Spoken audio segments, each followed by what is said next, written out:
첫 번째가 참사의 성격이 달았다. 두 번째는 대통령의 신속 대응이, 세 번째는 북한의 연일 쏘아대는 미사일 줄다리기.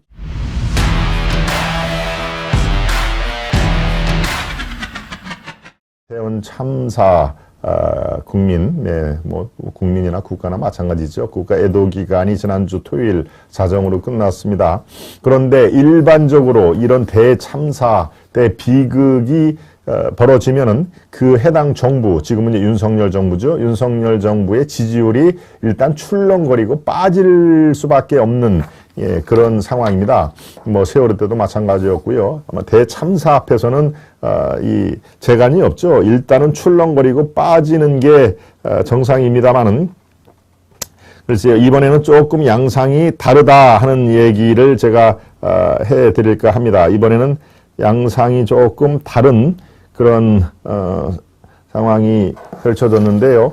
글쎄요, 그 이유가 윤석열 정부 또는 윤석열 국정수행 지지도가 올라가지는 뭐 당연히 못하죠. 이런 대참사 앞에서 어떻게 올라갈 수가 있겠습니까? 그렇지만 30대 이 중반, 33에서 35, 36 요 사이를 왔다 갔다 하는 그 박스권을 형성한 지지율은 이 크게 참사 이전과 지난주 또 오늘 발표한 지지율의 차이가 없었습니다.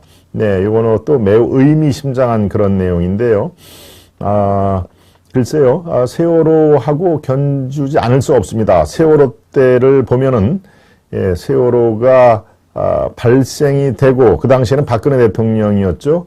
박근혜 대통령과 새누리당, 집권당 새누리당이 이 세월호를 기점으로 일주일 전과 비교해서 박 대통령은 6.8%포인트, 무려 거의 7%나 지지율의 급락 현상이 벌어졌습니다. 마찬가지로 집권당 새누리당은 4.7%포인트가 하락했기 때문에 상당히 출렁거리고 밑으로 하향으로 푹 빠지는 현상이 벌어지죠. 그게 세월호가 계속 그 뒤로부터 국정의 핵심 이슈로 등장을 하면서 결국은 지지율이 회복이 안 됐는데요.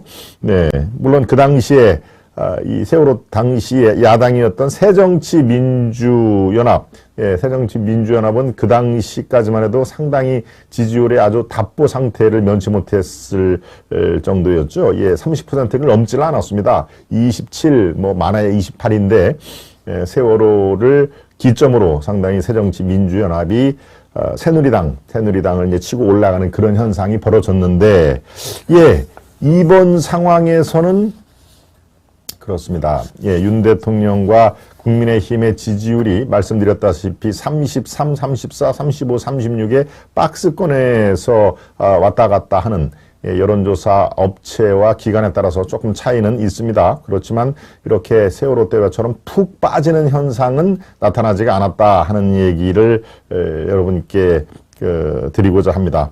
네, 지금 왜 이런 현상이 벌어지는지는 대략 한 3가지 정도로 그 요인을 찾을 수가 있습니다. 세월호 때와 뭐가 달랐길래 이렇게 무려 7% 박근혜 대통령의 지지율이 푹 꺼지는, 7%면 어마어마한 상황이죠. 네, 7%를 꺼지는 그런 현상이 이번에는 나타나지 않았느냐라는 것들을 대략 3가지 관점에서 살펴볼 수가 있습니다. 또 한 가지, 그 중에 하나가요, 책임 소재가 세월호보다 명확하지가 않다라는 이 참사의 속성에 기인한 것이죠. 네, 여기에다 윤 대통령이 신속 대응을 했다. 아마 신속 대응을 했다. 대통령의 신속 대응은 글쎄요, 중도층에 계신 분들 또는 민주당 지지자들도 요거는 뭐 인정을 할 수밖에 없는 상황이죠. 야, 이 참사가 벌어졌는데 윤석열 당신은 도대체 뭐 하고 있느냐? 라고 하는 박근혜 당시에 그 아주 의문의 7시간, 물론 뭐 저쪽에서 이렇게 고도의 전략적으로 퍼뜨린 그 스킴이죠. 프레임. 7시간 박근혜는 도대체 뭘 하고 있었느냐라고 하는 별의별 해괴한 소리가 다 나왔지 않습니까? 그 시간에 37층, 롯데호텔 37층에서 웬 남자를 만나고 있었다라고 하는 이른바 미래설이 또 퍼지지 않았습니까?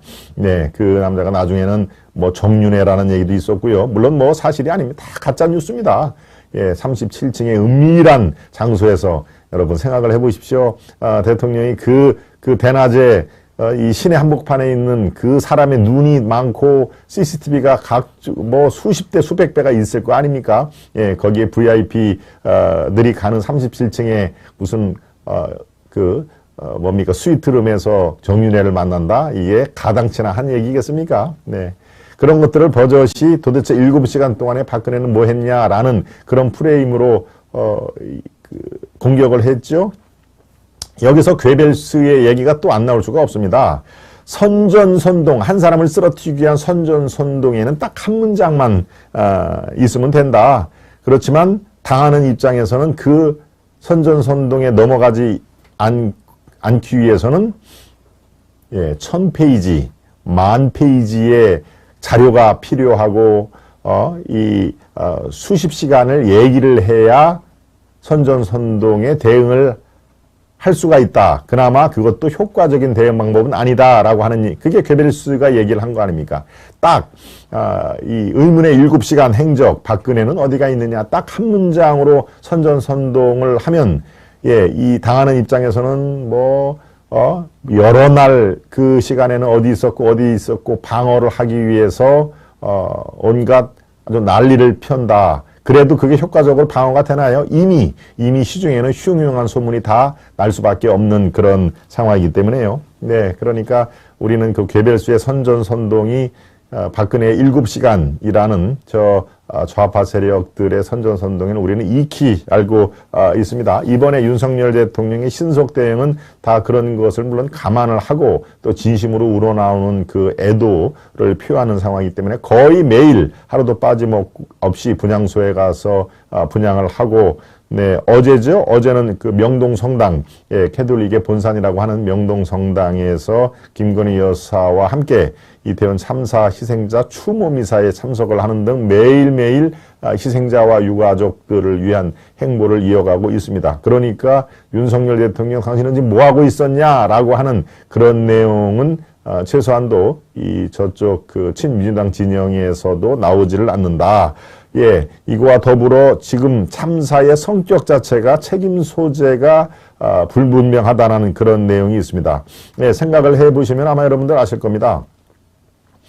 세월호 때는 참사가 발생되고 나서 그 배가 세월호가 가라앉는 동안 해경이 뭐 변죽을 올리다가 도망가고 헬기가 떴지만은 구명조차 못하고 애들에게는 선실에 그대로 있어라. 나가면 큰일 난다라고 오히려 가라앉는 그 당시에 탈출하라는 명령만 있었어도 참사의 희생자들 많이 줄일 수가 있는데 글쎄요 학생들이 무슨 죄가 있다고